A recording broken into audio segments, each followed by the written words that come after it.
So, Doc, it all started when I decided to move to Israel. Beautiful country, spiritual homeland. The falafel alone is worth the flight. I thought, how hard can it be? That was 18 months ago. I've since aged 40 years. I've cried in 4 different government offices. I once spent an entire Tuesday trying to figure out what an apostille is, and when I finally understood, I cried again, because mine was wrong. My bank won't open an account without an address. My landlord won't sign a lease without a bank account. My phone company won't activate a plan without an ID I haven't received yet.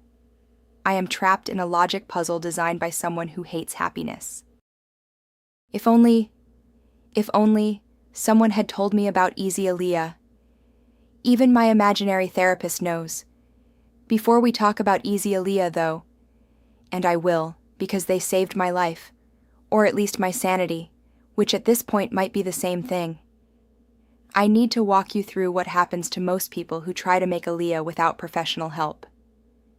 Psychologists call it the 5 stages of grief. I call it Tuesday. Stage 1. Denial. I'll just do it myself. I'm organized. I have a spreadsheet. You sweet, innocent fool. Your spreadsheet means nothing here. The Israeli government has spreadsheets too. They're in Hebrew. They contradict each other. One of them is from 2003, and nobody's updated it because the person responsible retired and moved to Eilat. Stage 2. Anger. Why does my birth certificate need to be apostilled in the country of issuance, translated by a certified translator, and notarized by a notary who is not the same person as the translator? Who designed the system? Nobody designed it. It evolved, like a coral reef, except ugly.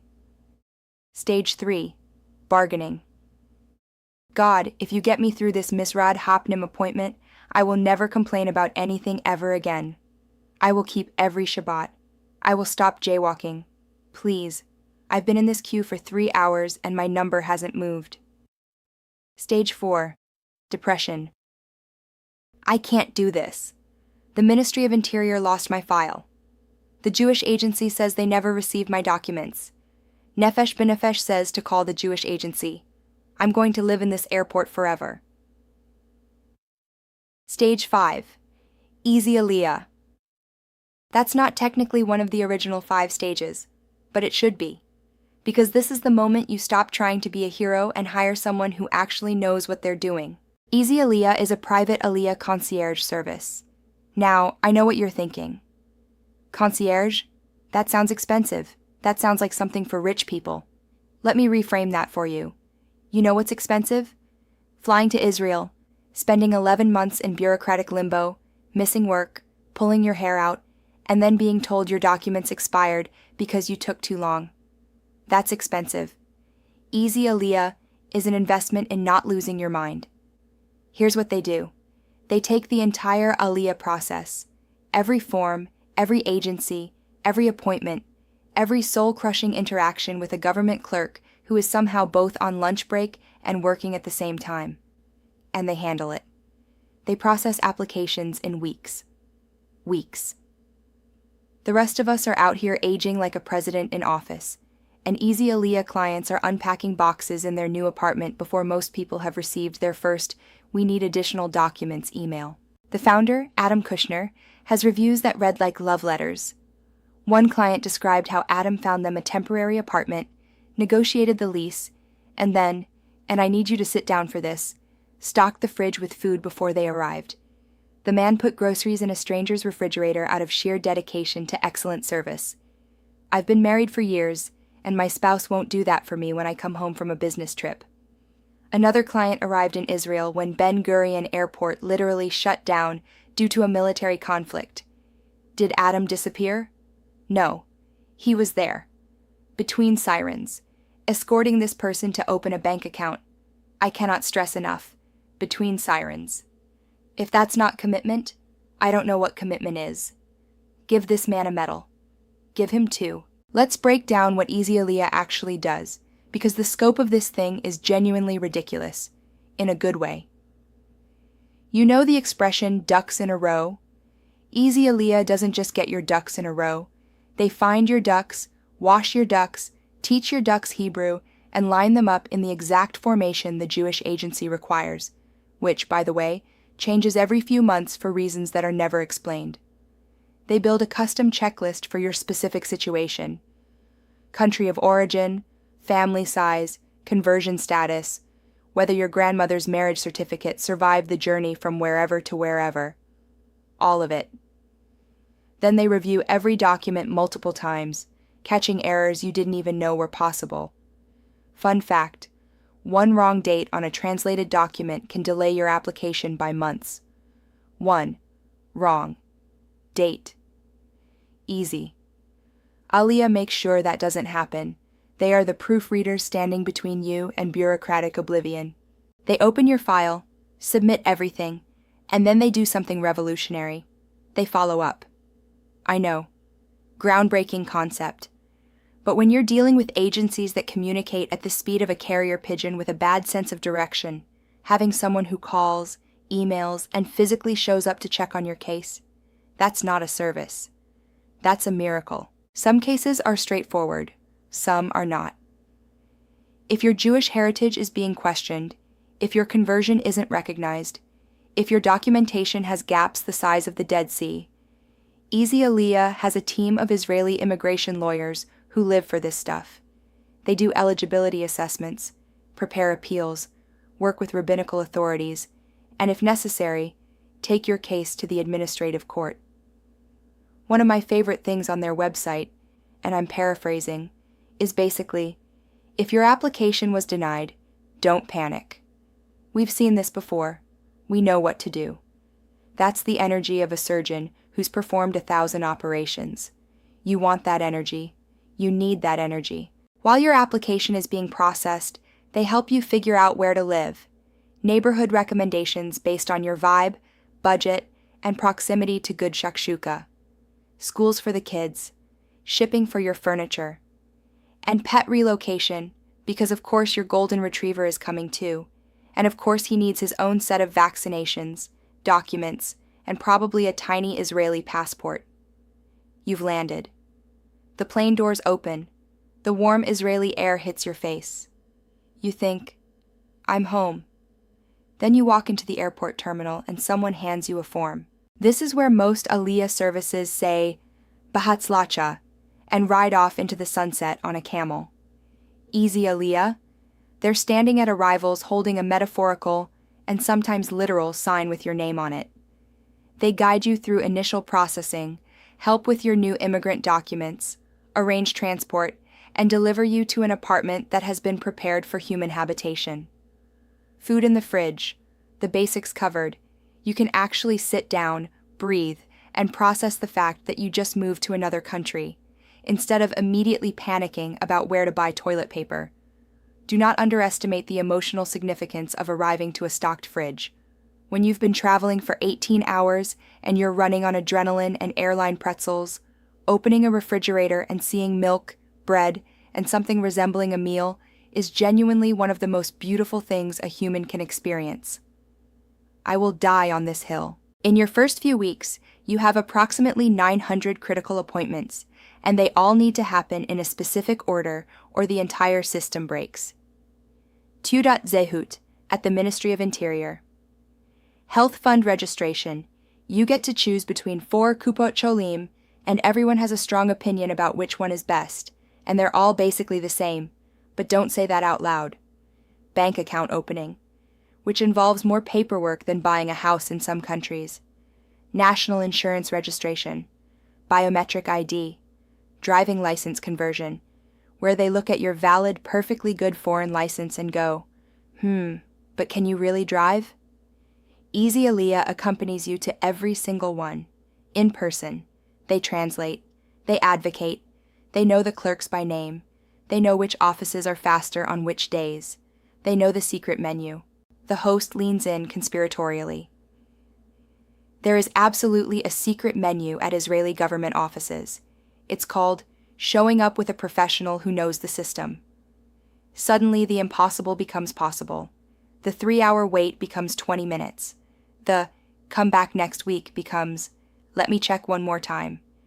Finding an apartment in Israel is like speed dating, except every apartment has a weird smell, costs twice what it should, and 40 other people are trying to swipe right at the same time. Easy Aliyah's real estate team does neighborhood matching, property viewings, contract reviews with actual lawyers, and negotiation support. They also offer a full VIP real estate service for people who want the complete treatment. More on that in a minute. Then there's everything else: electricity, water, gas, internet, phone, Arnona. That's the municipal tax that you didn't know existed until it arrived as a bill written entirely in Hebrew with a payment deadline that was apparently yesterday. Parking permits, credit cards, standing orders. Easy Aliyah handles it all. And here's one that's huge and almost nobody talks about. Israeli work culture is different. Easy Aliyah helps you understand employment contracts, notice periods, severance rights. They're called pitsuim. And yes, they're a whole thing. Freelance versus salaried status, how to open a business file, VAT registration, pensions. Basically, they prevent you from accidentally becoming either an illegal worker or an accidental tax evader in your first month, both of which are easier to do than you'd think. Now, let's talk about the cases that make immigration lawyers wake up in a cold sweat. Or, more accurately, the cases that make normal people wake up in a cold sweat. And immigration lawyers go, "Yeah, I've seen worse. Hand me the file." Families. Every member of your family needs their own documentation stream. Birth certificates, medical clearances, school placements, multiplied by however many kids you have. And if one of your children has special needs? Now you're also coordinating with Israeli educational frameworks, healthcare specialists, and support services in a system you've never encountered, in a language you're still learning. Easy Aliyah handles the coordination, the referrals, the appointments, everything. You just focus on convincing your teenager that moving to a new country during high school is actually going to be fine. Older Olim. Making Aliyah at any age is a lot. Making Aliyah at 65, 70, 75. The bureaucracy alone can feel like it was specifically designed to discourage you. Easy Aliyah provides what they call white glove support, which basically means they do everything short of carrying your luggage. And honestly, I wouldn't put it past them. Denied applications. Here's something nobody talks about. Applications get denied. More often than you'd think. Disputed Jewish status, unrecognized conversions, missing documents from countries that no longer exist, criminal background issues. It's devastating when it happens. And Easy Aliyah's legal team exists specifically for these moments. They prepare appeals, gather evidence, consult with rabbinical authorities, and when necessary, take the fight to the administrative court. Urgent cases. Need to relocate in 2 weeks because of a job offer? A safety concern? A family emergency? Easy Aliyah has processed cases in as little as 10 days. I need longer than that to decide what to have for dinner. These people are moving humans across continents in less time than it takes Amazon to deliver a bookshelf. For those of you who looked at everything I just described and thought, yes, all of that, but more, Easy Aliyah has the VIP Concierge plus real estate service. This is the everything bagel of Aliyah services: immigration, documents, legal, appointments, and a full-service real estate operation, all run by one team who actually talk to each other. Revolutionary concept, I know. They learn your lifestyle. Beach person or mountain person? Anglo community or Hebrew immersion? Do you want to be walking distance from a makolet or a mall? Do you need a merpuset big enough for Sukkot? Or are you more of a hang-a-sheet from the ceiling type? They match you to neighborhoods. Ra'anana if you want to forget you left the English-speaking world. Netanya if you want the sea and slightly lower rent. Tel Aviv if you need nightlife and are comfortable paying 45 shekels for a coffee. Jerusalem if you want history, spirituality, and the ability to argue with literally everyone about literally everything. Then they find properties, take you to viewings, negotiate terms, and review every contract with their legal team. In a country where creative lease clauses are practically an art form, having a lawyer read your rental agreement before you sign it is not a luxury. It's survival. One more thing, and this matters more than you'd think. Easy Aliyah doesn't vanish after the first month. They stay available, long-term, like a safety net, or a really knowledgeable friend who never gets tired of your questions. Hey, I got a letter from the area and I can't read it. Call Easy Aliyah. My landlord says I owe him money for something called Vad Bayit. Call Easy Aliyah. I think I accidentally committed tax fraud. Definitely call Easy Aliyah. They also have a content series called Aliyah Chill, which is exactly what it sounds like. Honest, funny, occasionally brutal takes on what life in Israel is really like. Cost of living, cultural adjustment, the fact that Israeli customer service operates on rules that no other civilization has ever adopted. If you want to know what you're actually signing up for, without the glossy brochure version, start there. You know what, Doc? I think I'm going to be okay. Making Aliyah is one of the most meaningful things you'll ever do. It's also one of the most logistically absurd things you'll ever do. And the difference between doing it alone and doing it with Easy Aliyah is the difference between swimming across the English Channel and taking the Eurostar. You'll get there either way, but one involves significantly less drowning. Go to easyaliyah.com. The link is in the description. Talk to them.